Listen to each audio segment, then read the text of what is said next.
Hello, my name is Professor Vidya-mitra. Introduction to Public Interest Litigation. Learning Outcomes. To give students an understanding of origin, evolution and development of the process of public interest litigation in India. By the end of the lecture, students will have understanding of the concept of the public interest litigation and its role in the protection and promotion of human rights. Introduction. Meaning of the concept of public interest litigation, PIL. As we have seen in the previous module, judiciary as one of the wings of the state has a critical role in the protection of human rights. It is entrusted with the responsibility of safeguarding human rights in the light of constitutional mandate. The higher judiciary is the custodian of rights under the Indian Constitution. The major contribution of judiciary to human rights jurisprudence have been twofold. The substantive expansion of the concept of human rights under Article 21 of the Constitution and the procedural innovation of public interest litigation. We will take up both the above aspects for a detailed examination in the current module and in the following 3 modules.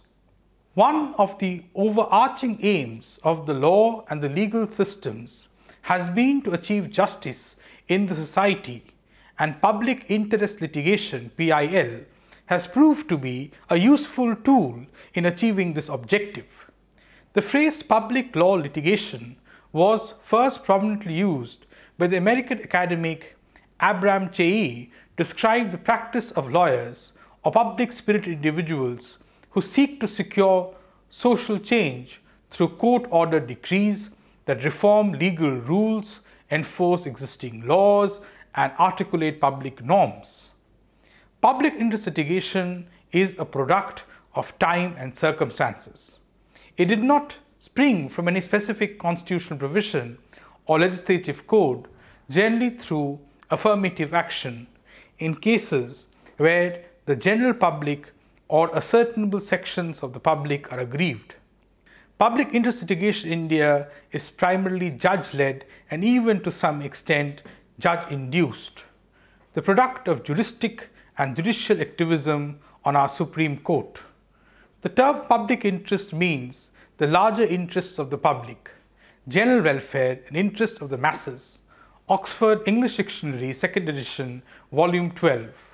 And the word litigation means a legal action including all proceedings therein initiated in a court of law with the purpose of enforcing a right or seeking a remedy.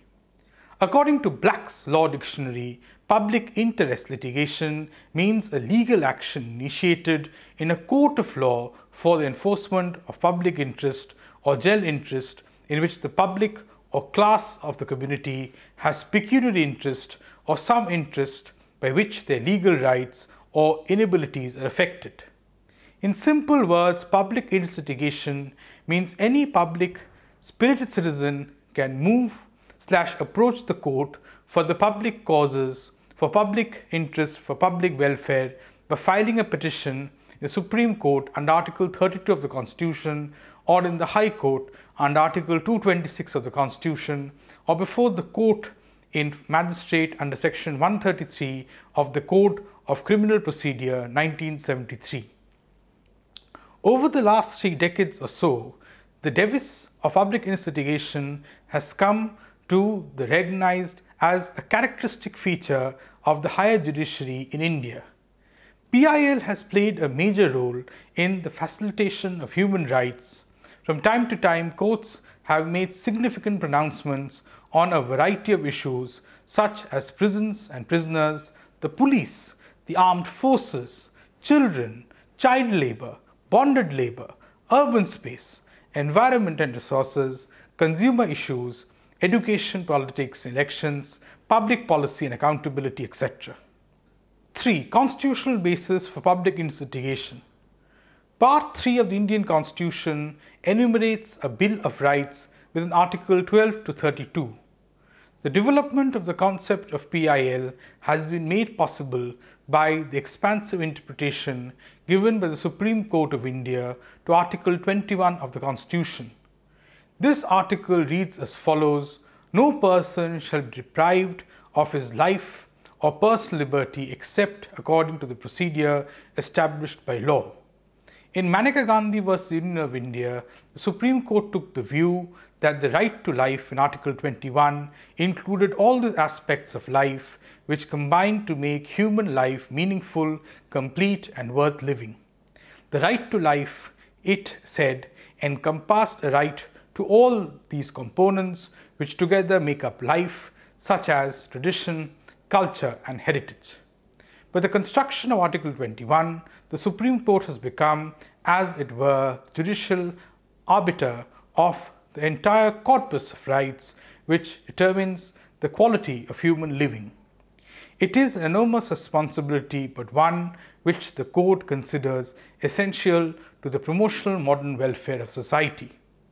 Article 13 provides that any laws which are inconsistent with the Constitution are void, while Article 13 does not directly speak of the Supreme Court of India having the power to declare the law unconstitutional.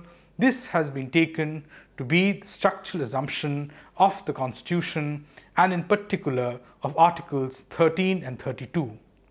Article 14 enshrines equal protection of the laws and equality before the law, and later set this out more detail in specific areas.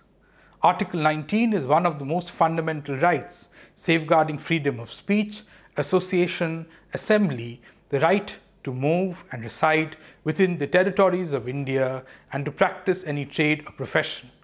The right to life and liberty is enshrined in Article 21, while subsequent articles deal with more specific application of the same type of problem. Articles 25 to 27 cover religious freedoms, and Articles 28 to 30 protect cultural minorities. Whereas Part 3 of the Constitution is entitled Fundamental Rights, Part 4 deals with directive principles of state policy. Article 37 states especially that the principles of Part 4 are not enforceable in any court, but affirms that they are nonetheless fundamental to the governance of the country, and the article imposes an obligation on the state to comply with these principles when making laws. Thus, Article 38 directs the state to reduce inequalities in status and opportunity, and Article 39 mandates the distribution of society's resources must be such as to serve the common good. Subsequent articles in Part 4 flesh out their socio-economic obligations which the state must pursue with particular areas. 4. Aspects of PIL. 4.1 Locus Standi, Access and Standing. In Municipal Council Ratlam versus Vardichand and others, Krishna Iyer J. relaxed the rules of locus standi. He quoted, "The truth is that a few profound issues of processual jurisprudence of our great strategic significance to our legal system face us, and we must zero in on them as they involve problems of access to justice for the people beyond the blinkered rules of standing of British Indian heritage. If the center of gravity of justice to shift, as the preamble to the Constitution mandates, from the traditional individualism of locus standi to the community orientation of public litigation, these issues must be considered. Why drive common people to public action? Where directive principles have found statutory expression in the do's and don'ts, the court will not sit idly by and allow member government to become a statutory mockery. The law will relentlessly be enforced, and the plea of poor finance will be poor alibi where people in misery for justice. Public interest litigation or social interest litigation today has great significance and drew the attention of all concerned. The traditional rule of locus standi states, a person whose right is infringed alone can file a petition, has been considerably relaxed by Supreme Court in recent decisions. Again, in S.P. Gupta versus the Union of India, the Supreme Court held that where a legal wrong or a legal injury is caused to a person or to a determinate class of persons by reasons of violation of any constitutional or legal right, or any burden is imposed in contravention of any constitutional or legal provision, or without authority of law, or any such legal wrong or legal injury or illegal burden is threatened, and any such person or determinate class of persons by reasons of poverty or disability or socially or economically disadvantaged position, unable to approach the court for relief, any member of the public or social action group can maintain an application for an appreciate direction, order or writ in the High Court under Article 226, and case of breach of any fundamental right of such person or class of persons in Supreme Court under Article 32, seeking judicial redress for the wrong or injury caused to such person or determinate class of persons. Now, the court permits public interest litigation at the instance of the so-called public-spirited citizens for the enforcement of constitutional and legal rights. Any public-spirited citizen can now approach the court for the public cause in the interests of the public or public welfare by filing a petition. 1. In the Supreme Court under Article 32 of the Constitution of India. 2. In the High Court under Article 226 of the Indian Constitution.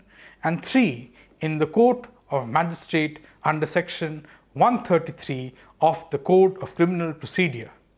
Thus, under PIL procedure, the court allows any member of the public acting in a bona fide manner to espouse the cause of such person or class of person representatives of non-political, non-profit and voluntary organizations who have a sufficient interest can maintain an action for judicial redress for public injury arising out of breach of public duty or violation of some provision of the Constitution. Lawyers, medical practitioners and journalists have brought such representative actions, but the court has been careful to not liberalize the concept in criminal and service matters. The courts have also been careful to note that PIL cannot be maintained by a meddlesome interloper or busybody, wayfarers or intervenes having no time interest except for personal gain, either for themselves or for the glare of publicity. 41.1 Remedial nature of PIL. It departs from traditional focus standi rules. It indirectly incorporated the principles enshrined in the Part 4 of the Constitution of India into Part 3 of the Constitution. By riding the aspirations of Part 4 into Part 3 of the Constitution, had changed the procedural nature of the Indian law into dynamic welfare 1. 41.2 Representative standing. It can be seen as a creative expansion of the well-accepted standing exception, which allows a third party to file a habeas corpus petition on the ground that the injured party cannot approach the court himself. PIL is a modified form of American concept class action. 41.3 Citizen standing. The doctrine of citizen standing thus marks a significant expansion of the court's rule from protector of individual rights to guardian of the rule of law wherever threatened by official lawlessness. 4.2 Procedural requirements. In order to permit the fuller access to courts, PIL has been marked by a departure from procedural rules extended to the form and manner of filing a writ petition, appointment of commissions for carrying out investigation and giving a report to court, and appointment of lawyers as amicus curiae to assist the court. 4.2.1 Filing. Public interest litigation petition is filed in the same manner as writ petition is filed. If a PIL is filed in a High Court, then 2 copies of the petition have to be filed for Supreme Court Then 4 plus 1, that is 5 sets. Also, an advance copy of the petition has to be served on each respondent, that is opposite party, and this proof of service has to be affixed on the petition. 4.2.2 The procedure. A court fee of rupees 50 per respondent, that is for each number of party, court fee of rupees 50 has to be affixed on the petition proceedings in the PIL. Commence and carry on in the same manner as other cases. However, in between the proceedings, if the judge feels that they may appoint the commissioner to inspect allegations like pollution being caused, trees being cut down, sewer problem, etc. After filing of replies by opposite party or rejoinder by the petitioner, final hearing takes place and the judge gives his final decision, against whom public interest litigation can be filed. A public interest litigation can be filed against a state, central government, municipal authorities, and not any private party. According to Article 12, the term state includes the government and Parliament of India and the government and legislature of each of the states and all local and other authorities within the territory of India or under the control of the Government of India. In Electricity Board Rajasthan versus Mohan Lal, the Supreme Court held that other authorities would include all authorities created by the Constitution of India or statute on whom powers are conferred by law. However, private party can be included in the PIL as a respondent after making concerned state authority a party, but a PIL cannot be filed against the private party alone. Epistolary jurisdiction letter petitions. A public-spirited person could move the court by writing a letter or a postcard or a telegram. The danger of such case of access litigant could indulge in forum shopping. Pathak J expressed this concern in the Bandhu Mukti Morcha case. When the jurisdiction of the court is invoked, it is jurisdiction of the entire court. No such communication can be properly addressed to a particular judge. Which judge or judges will hear the case is exclusively a matter concerning the internal regulation of the business of the court, interference with which where a litigant or a member of the public constitutes the greatest impropriety. On 1st December 1988, the Supreme Court on its administrative side issued a notification on what matters could be entertained as PIL. Under this notification, letter petitions falling under certain categories alone would be ordinarily entertained.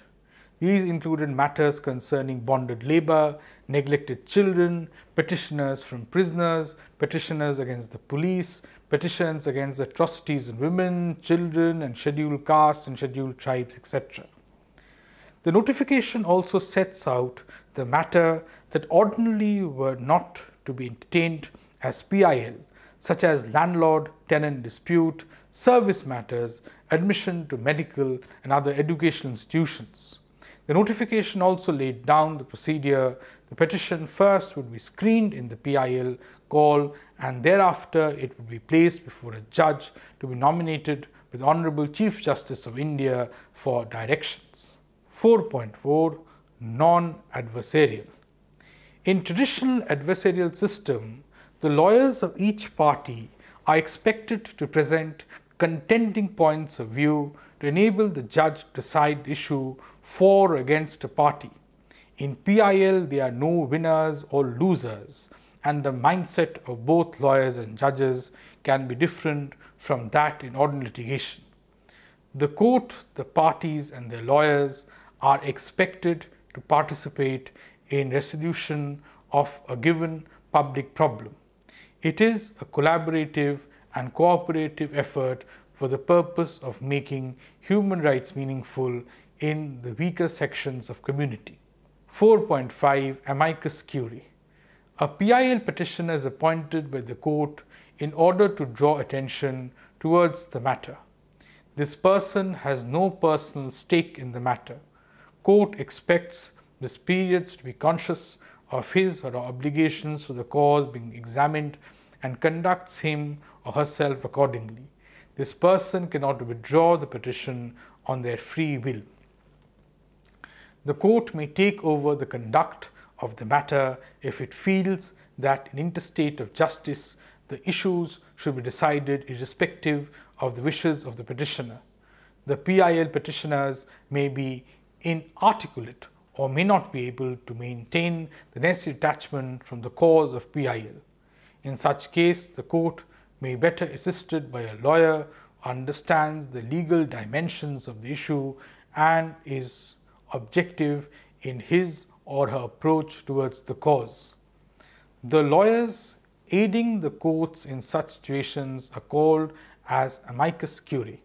Senior advocates of Supreme Court have assisted as amicus curiae in several cases. Chief Justice Verma, speaking at a public function, eulogized the lawyer's role as amicus curiae in PIL cases in the following words: "It must be said to the credit of the bar, and this I say from personal experience over the years, the most busy lawyers who charge fees which I often openly criticize, if called upon to appear as amicus curiae any such matter, leave every other work and without charging a single rupee put in their best effort in a PIL matter. That credit is due to the bar. That is the beauty of the justice delivery system, and that goes to show that the legal profession has not yet become wholly mercenary. Professional remedies and professionalism is the essential trait of any such service order-oriented enterprise." Appointment of Commissioner. The court appoints commissioners to help the PIL petitioners in cases where there is a lack of access to information. The court has appointed district judges, journalists, lawyers, mental health professionals, bureaucrats, etc. as commissioners in PIL cases. For example, in Indian Council for Enviro Legal Action versus Union of India, the court appointed NEERI as an expert body to study the situation of groundwater soil pollution. The power to appoint commissioners in matters of civil nature is found in Order 26 Civil Procedure Code and Order XL 6 Supreme Court Rules. The powers under Articles 32 and Articles 142 are wide enough to permit such a course of action in any matter before the Supreme Court. The commissioners help in proposing remedial relief and monitor its implementation. Conclusion. PIL has produced astonishing results which were unthinkable 2 decades ago. Degraded bonded laborers, torture under trial prisoners and women prisoners, humiliated inmates or protecting women's homes, blinded prisoners, exploited children, beggars and many others have been given relief through judicial intervention. The greatest contribution of PIL has been to enhance the accountability of the government towards the human rights of the poor. However, the judges sitting alone cannot provide effective responses to state lawlessness, but they can surely seek a culture formation where political power becomes increasingly sensitive to human rights. When people's rights are invaded by dominant elements, PIL emerges as a medium of struggle for protection of their human rights. The legitimacy of PIL enjoys in the Indian legal system is unprecedented. PIL activism integrates power and makes the courts as people's court. Thank you.